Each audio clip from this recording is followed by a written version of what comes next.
முருகனுக்கு மிகவும் விசேஷமான தைப்பூசம் என்பது தை மாதத்தில் பௌர்ணமியும் பூச நட்சத்திரமும் சேர்ந்து வரக்கூடியதாகும். அந்த வகையில் இந்த ஆண்டு பிப்ரவரி 11ஆம் தேதி, அதாவது வரும் செவ்வாய்க்கிழமை தைப்பூசம் கொண்டாடப்படுகிறது. தைப்பூசம் இந்த ஆண்டு செவ்வாய்க்கிழமை வருவதால் மிகவும் விசேஷமான ஒன்றாக பார்க்கப்படுகிறது.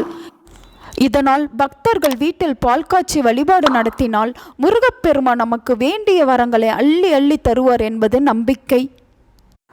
பூச நட்சத்திரமானது பிப்ரவரி 10ஆம் தேதி மாலை 6:01 மணிக்கே தொடங்குகிறது. பூச நட்சத்திரம் முடிவடையும் நேரம் பிப்ரவரி 11ஆம் தேதி மாலை 6:34 மணிக்கே முடிவடைகிறது. எனவே இந்த நேரத்திற்குள் தைப்பூச வழிபாடுகளை முடித்துக்கொள்வது நல்லது.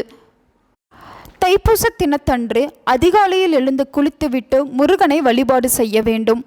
முருகன் கோவில்களில் நடைபெறும் சிறப்பு பூஜைகளில் தவறாமல் கலந்து கொள்ள வேண்டும். முக்கியமாக தைப்பூச நாளில் விரதம் இருந்து வழிபடுவது வழக்கம். இதனால் காலை முதல் பூஜைகளை செய்து மாலை 6 மணிக்கு முருகனுக்கு நெய்வேத்தியம் செய்யலாம். முருகனை எப்படி வழிபட வேண்டும் என்றால், காலையில் எழுந்து குளித்துவிட்டு முருகனுக்கு மாலை அணிவித்து முடிந்த அளவிற்கு சிவப்பு நிறம் பூக்களால் ஆன மாலை அணிவிக்கலாம். இல்லாவிட்டால் மற்ற நிறங்களில் கூட அணிவிக்கலாம். சிலை இருந்தால் கண்டிப்பாக பால் அபிஷேகம் செய்யலாம். இல்லாவிட்டால் ஒரு டம்ளர் பால் வைத்து கூட வழிபடலாம். தைப்பூசத்துக்கு விரதம் இருப்போர் 48 நாட்கள், அதாவது ஒரு மண்டலம் மாலை அணிந்து கோவில் செல்வார்கள். விரதம் இருக்கும் அன்றைய தினம் நாள் முழுவதும் எதையும் சாப்பிடாமல் இருந்து விரதம் மேற்கொள்ளலாம்.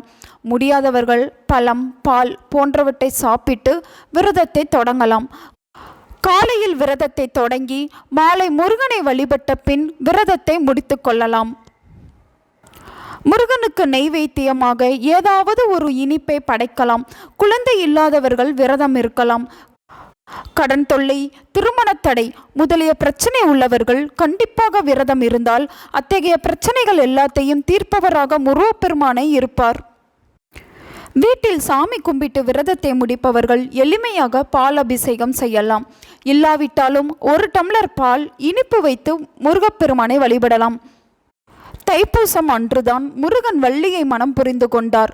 இந்த தைப்பூச திருவிழா இந்தியாவில் மட்டுமல்ல, இலங்கை, சிங்கப்பூர், மலேசியா, மொரீசியஸ் உள்ளிட்ட நாடுகளிலும் கொண்டாடப்படுகிறது. அதுபோல் உலக நாடுகளிலேயே தைப்பூசத்திற்காக அரசு விடுமுறை விடப்படுவது மலேசியாவில் மட்டும்தான். தைப்பூசத்தன்று முருகன் நரகாசுரனை வதம் செய்த நிகழ்வும் ஒரு சிறப்பு விழாவாக பழனியில் கொண்டாடப்பட்டு வருகிறது.